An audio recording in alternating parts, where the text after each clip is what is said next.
Olá, estudante! Seja muito bem-vindo, muito bem-vinda a mais uma disciplina do curso técnico em Design Gráfico aqui da ETEPAC.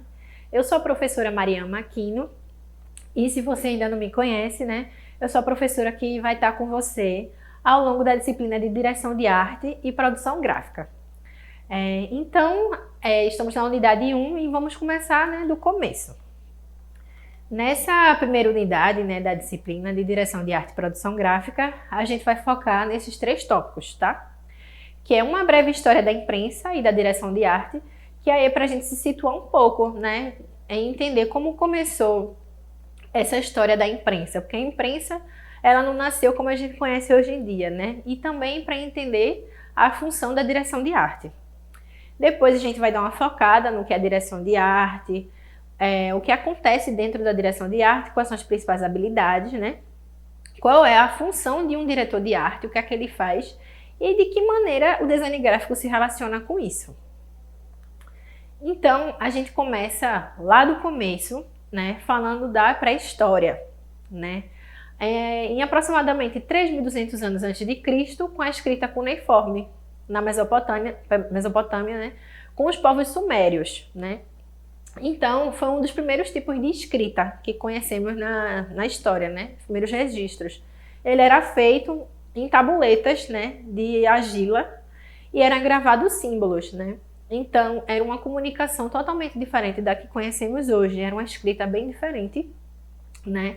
E era algo muito restrito, né? Nem todo mundo tinha acesso à escrita, nem todo mundo sabia escrever. Por isso também que logo no início, livros, materiais impressos eram muito caros, porque nem todo mundo sabia escrever e fazer o processo, né? E aí a gente vai dar um pulo gigante na história e vai para 1445, que é quando surge a prensa de tipos móveis de Gutenberg, né? Então essa prensa, que tem até na ilustração aqui do seu slide, ela é um grande marco dentro da história da comunicação, né? Porque a partir dessa prensa, os materiais impressos eles começaram a ser produzidos com mais facilidade e mais agilidade, né? Eram tipos móveis feitos em material de metal, onde era pintado, né, como se fosse um carimbo, e os textos eram organizados, e aí facilitava muito a impressão de livro, porque assim, antes da prensa tudo era muito manual, tudo era muito rudimentar, né? Então, a partir disso, outros recursos tecnológicos foram surgindo até chegar no que a gente conhece hoje em dia, né? Em 1833, já no século XIX, outro grande marco é o primeiro jornal, né? Que é o The Sun, que ele é muito conhecido. E aí ele faz parte do jornalismo moderno, né? Em 1969, o surgimento da ARPANET, né? Que foi uma das primeiras internets. Bem diferente da que a gente tem hoje em dia, que a gente ainda reclama da velocidade, mas imagina como ela era no início, né? E ela também não era usada mundialmente, em grande massa, feito hoje praticamente todo mundo tem acesso à internet, né? Ela era bem restrito e era utilizado para coisas muito específicas, né?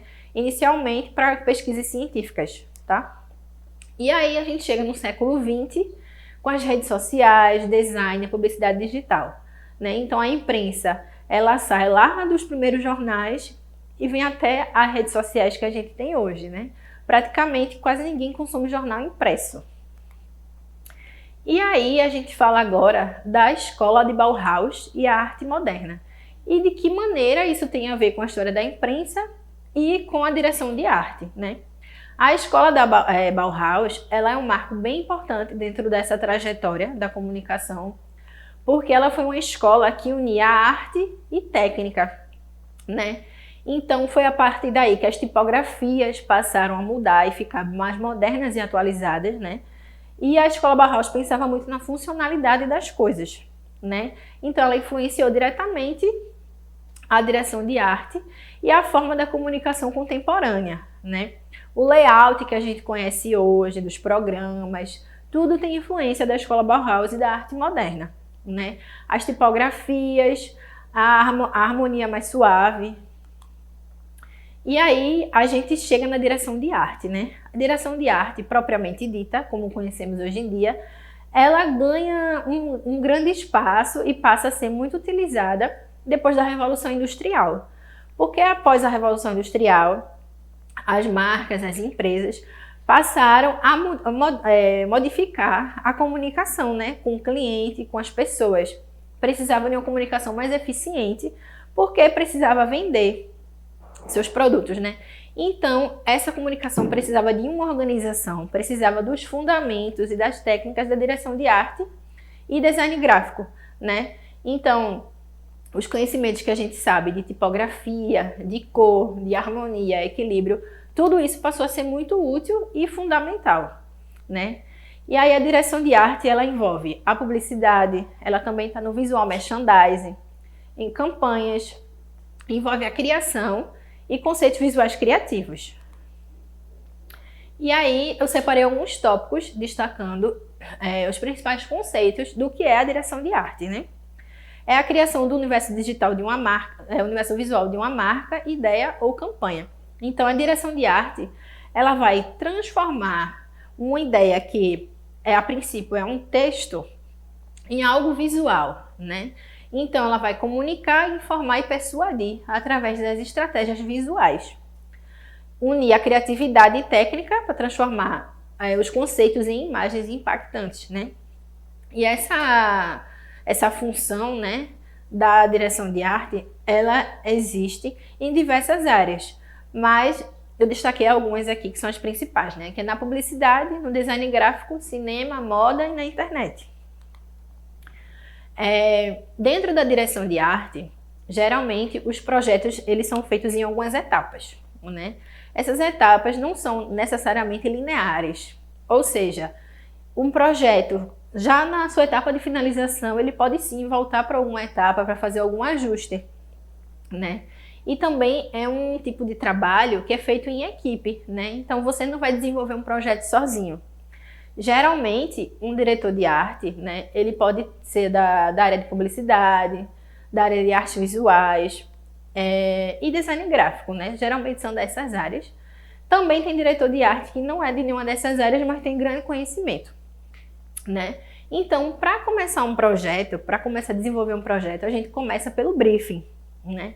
Assim como a maioria dos projetos de design gráfico que você já conhece, a gente começa pelo briefing, que é basicamente um documento onde a gente vai reunir todas as informações trazidas pelo cliente, né? Então, o que é que ele quer comunicar, quais são as necessidades da marca, produto ou serviço dele, né?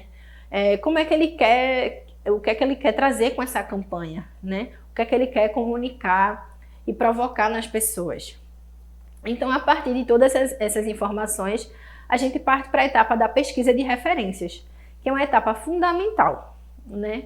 Na etapa da pesquisa de referências é onde a gente elabora os mood boards, né? Para a gente conseguir visualizar essas ideias. Então, vamos supor que o cliente diz que quer trazer uma leveza dentro da campanha para o seu produto e ele gosta das cores verde, azul e amarelo, não gosta de brancos, né? Enfim, tudo isso vai ser colocado dentro do mood board para a gente conseguir visualizar as principais ideias que foram trazidas no briefing. E a partir dessas ideias e de todas as referências que foram buscadas, foram feitas, a gente parte para o conceito visual. Que o conceito visual é basicamente a identidade que aquele projeto vai ter, né? A partir disso, a gente vai começar a elaborar os testes e os protótipos, né? Os testes e os protótipos eles podem ser feitos de diversas maneiras e isso vai depender do projeto, né? Tem protótipo que pode ser feito através de maquete, através de até mesmo um cartaz, simulações do produto com papel, com caneta colorida, enfim, depende muito do que é o projeto.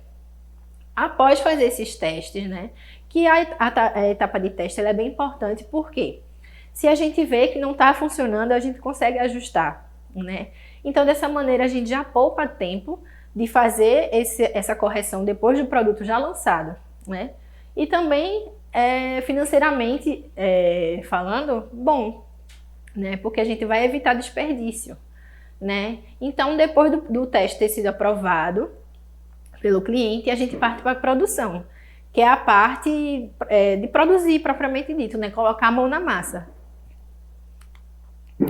E aí, quais são as principais aplicações da direção de arte? Como eu falei lá no começo, a direção de arte é presente em diversas áreas, né? E aqui eu trago as principais. Na publicidade, a direção de arte é fundamental dentro das campanhas, né? Então, o diretor de arte vai transformar aquela ideia em um conceito criativo para que tenha um impacto estético, né? Então, a gente quer causar com essa campanha, a gente quer comunicar. Então, ele vai pensar em tudo, né? No cinema e audiovisual, que talvez seja a área que a gente mais escute falar na direção de arte, né? Que é dos setores onde a direção de arte tem crescendo muito, tem ganhado grandes prêmios, né? No Oscar, enfim.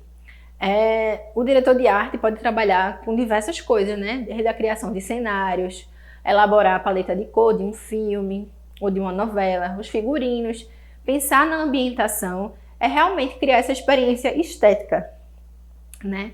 No design de marcas, o diretor de arte vai trabalhar diretamente na criação da identidade visual e no branding da marca, né? Vai entender como é essa comunicação, como é que a marca quer ser vista.